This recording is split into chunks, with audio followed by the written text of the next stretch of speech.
Yes, welcome back. You are still watching the conversation coming to you from TV 360 here in Lagos, Nigeria. My name is still Nelson Kujumi, and I still have with me in the studio Razak Kolade Olokoba, popularly called RKO. Comrade Razak, I think on the 20th of February, I remember that day vividly well. Former President Ibrahim Badamasi Babangida launched his book. Launched his book, and a lot of Nigerians were there. And after the book launch, we started seeing the excerpts of the book. He talked about his tenure as military head of state, which he termed military president. And one of the naughty issues in that book was his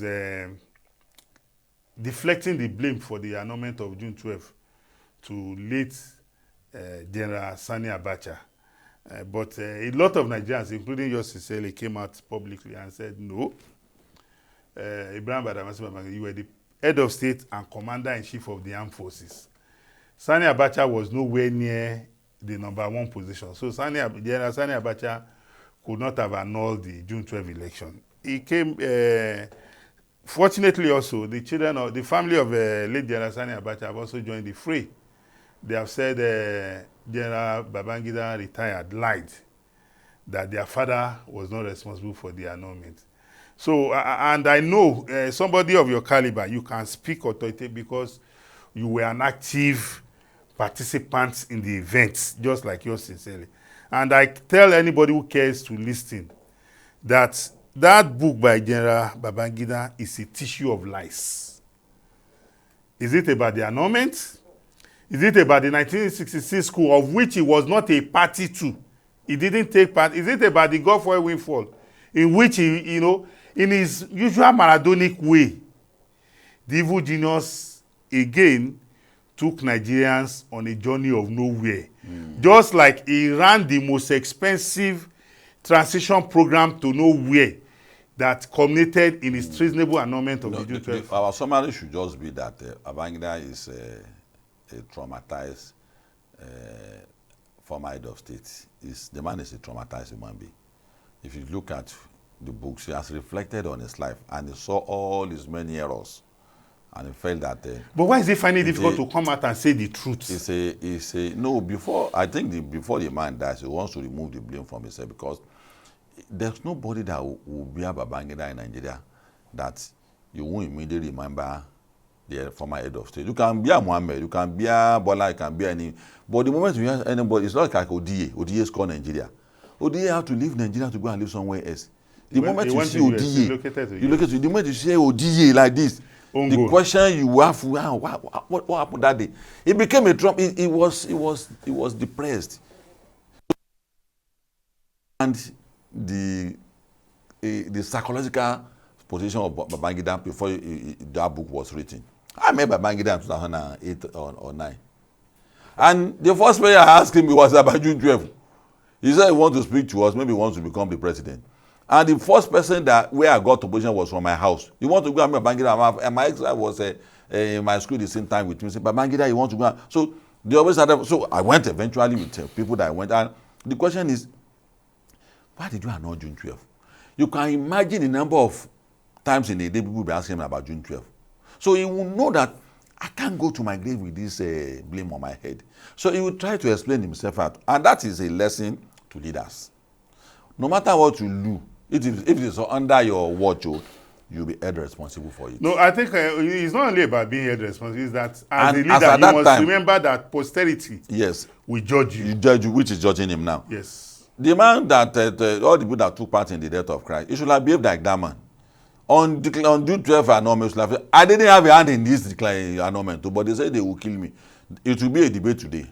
He said it that day. But he waited for over 30 years 32 years to be saying this. There was a man in the Bible that said, I wash my hand, though I don't have anything in the death of a Christ. So he said that some people agree or not to say, well, it's still on that, but he did his best to do that. So it's good that he has documented it, which is going to give an opportunity to many Nigerians to also write their own side of the story. For us, what June 12 represented In fact, I can't imagine it. And in our lifetime, we saw that our life was not in a waste. All those years we were in detention, we were arrested, we were rusticated from school.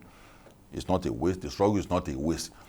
If it can still be a body on his heart up till today, that is still trying. So, any political exercise that will lead to truncation of our democracy, political should remember that look at Babangida, he is still trying to explain himself after 32 years. Nobody is saying that I'm coming to arrest you. He's living in peace, oh, but on the inside there's no peace.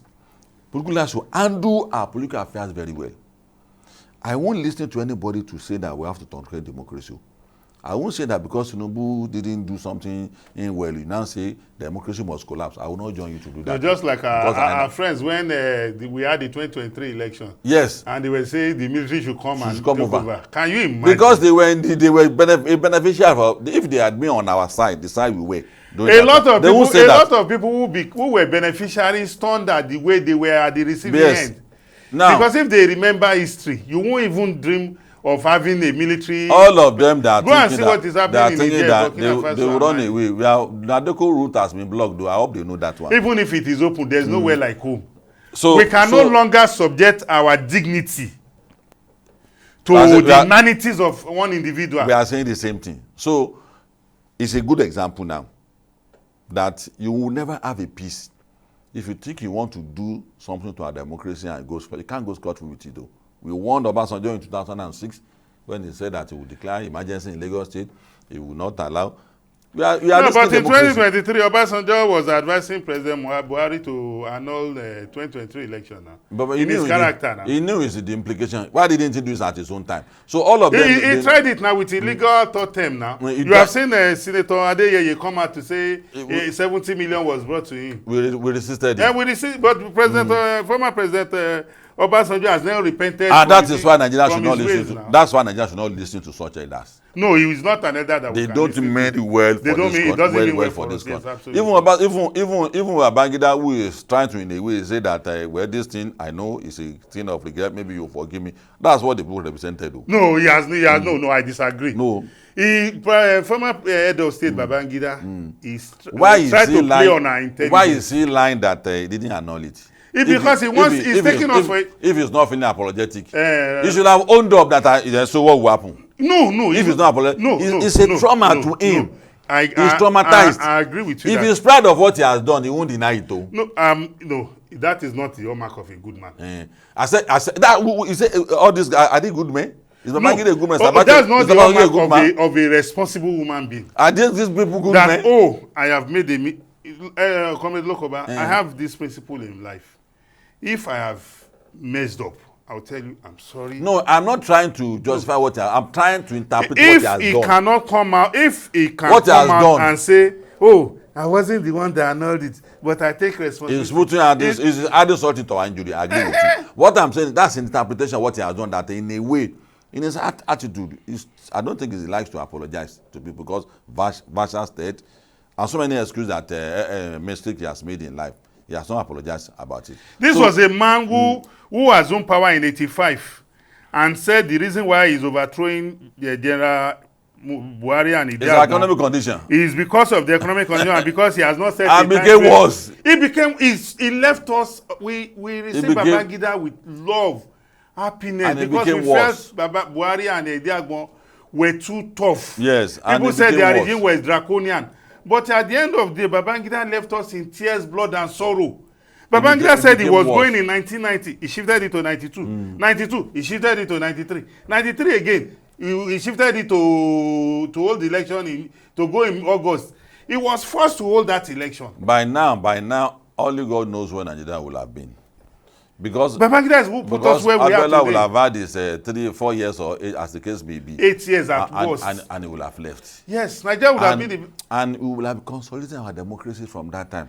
A lot of persons that are still on the political stage by now would have exited. Exited. They would have exercised their democratic rights. Yes, have gone. And that's why generational change is becoming very difficult because they felt that they are not yet satisfied with their participation in politics. They will have gone. Even the president, current president will have become the president. And he will have just said this time. Young people will have come on. So we hold him responsible for a lot of things. And that is why all leaders should learn that. Councillor, chairman, senator, House of Rep, governor, and the president that you can't go away with it. Though.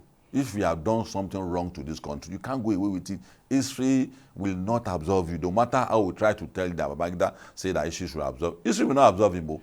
I want to leave with a quote from, I think it was later Delegate who said that if man is unable to judge, if Babangida escapes the judgment of man, he cannot escape God's judgment. Because the pain, the tears, the blood that we sacrificed for this democracy and where we are today, Babangida led us to this, to the cul-de-sac. It was only God that saved Nigeria from another civil war. Because he laid the foundation for the, what Babangida the problem as the that we have today. Yes. What we are battling with today, the ethnic mistrust, Babangida solidified it. Yes, yes. The religious disharmony, Babangida entrenched it. There's nothing evil you want to think about. Because the portion of ethnic issue was not as pronounced before he came. Babangida exacerbated it. They had the Biafra issue. Of course, it was there. So what are we talking about? But it's not as sharp as this. Well, he started it. So that is why because we were waging struggle for the liberation of Africa that time. Yes. Waging struggle for Nigeria until one day we felt that no, we have to form an ethnic organization. That was what how OYM came up. Yes, that was how OPC and Co came up as well. And other people that is where we are today. Emulate it. Well, ladies and gentlemen, that is how far we want to go on the conversation today. We have had a beautiful conversation. The ball is now your call to watch what were the discussions and make up your mind. Add your voice to the issues. Nigeria belongs to all of us. Thank you very much for watching the conversation. Until we come away again next time, please continue to watch the conversation coming to you from TV 360 here in Lagos, Nigeria. Have a great day. Bye-bye.